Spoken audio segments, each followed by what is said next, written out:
मेरे व्हाट्सएप में एक बार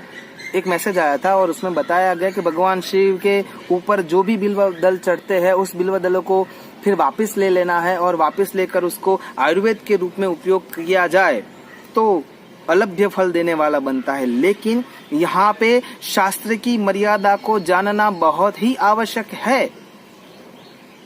अगर हम भगवान शिव को जो भी चीज अर्पण करते हैं उसको छूने का अधिकार केवल 4 व्यक्ति को ही है,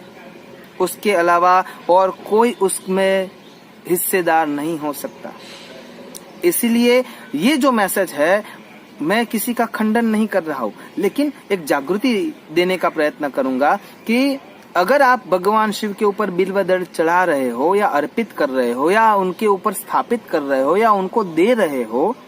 उसके बाद अगर आपको वो प्रसाद के रूप में लेना है तो 4 व्यक्तियों की अनुमति लेनी पड़ती है। सबसे पहला व्यक्ति जो अघोरी है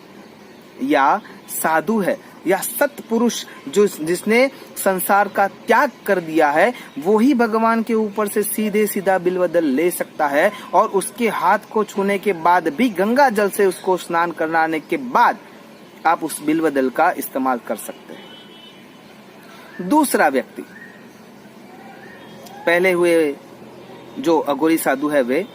दूसरे हुए वो साधु जिन्होंने संसार का त्याग कर दिया है वे, तीसरे हुए तपोधन ब्राह्मण।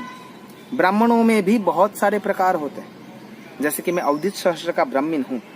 यानी मुझे भगवान शिव की पूजा करने का अधिकार है, उनको हर एक वस्तु अर्पण करने का अधिकार है, लेकिन जो भी चीज मैंने उनको अर्पित कर दी उसको वहां से लेने का अधिकार मुझे नहीं है। वो सिर्फ तपोधन ब्राह्मण जो होते हैं वही ले सकते हैं। यानी अगर आपको बिल्व दल चाहिए तो उस तपोधन ब्राह्मण को कहना पड़ेगा, वो अगर वहां से एक मुद्रा के द्वारा लेते हैं और फिर उनको गंगा जल से शुद्ध करके देते हैं तो ही आप उसको खा सकते हैं, उसका पाउडर बना सकते हैं या उसको अपने पास रख सकते हैं, अन्यथा नहीं। जो भगवान शिव के सानिध्य में रहते हैं और जिन्होंने संसार का त्याग किया है वही लोग भगवान शिव के ऊपर अर्पित किए हुए द्रव्य को लेकर शुद्ध करने के बाद ही अगर आपको देते हैं तो ही उसका इस्तेमाल करना चाहिए, अन्यथा नहीं। क्योंकि भगवान शिव के अंदर इलेक्ट्रॉन, प्रोटॉन और न्यूट्रॉन इन 3 प्रकार के रेडियो एक्टिव किरण रहते हैं। हाँ, उनकी मात्रा अलग अलग होती है, लेकिन वो तीनों प्रकार के रेडियो एक्टिव किरणों के कारण वो जो चीज भगवान से साथ जुड़ जाती है उसमें वो क्रियाएं हो जाती है। जब कोई ऐसा व्यक्ति उस किरणों को शुद्ध करने का प्रयोग करके आपको देता है तब ही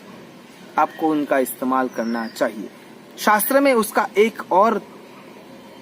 प्रयोग बताया गया है कि अगर हमें भगवान शिव के ऊपर जो बिल्व दल चढ़े हुए हैं उसको अगर हमें वापस लेना है तो क्या कर सकते हैं। सबसे पहले एक मुद्रा होती है, ये आप अपना दाया हाथ और बाया हाथ दोनों मिलाइए इस उंगली की तरह, मेरी कॉपी करना है, ऐसे मिलाकर उनको मोड़ना है। उस मोड़ के बाद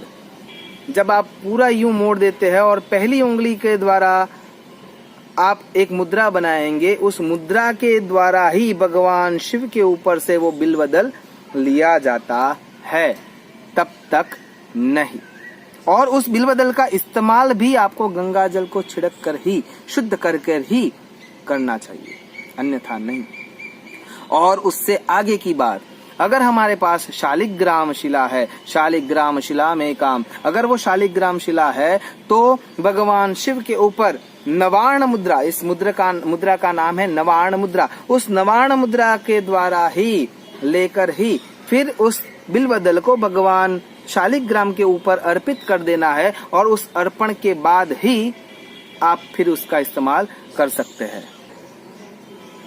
यानी कि भगवान शिव के ऊपर से जो बिल्व दल आप लेते हैं उनको शालिग्राम के स्पर्श से और गंगा जल के स्पर्श से शुद्ध करने के बाद ही आयुर्वेद के रूप में उसका इस्तेमाल करना चाहिए, अन्यथा नहीं।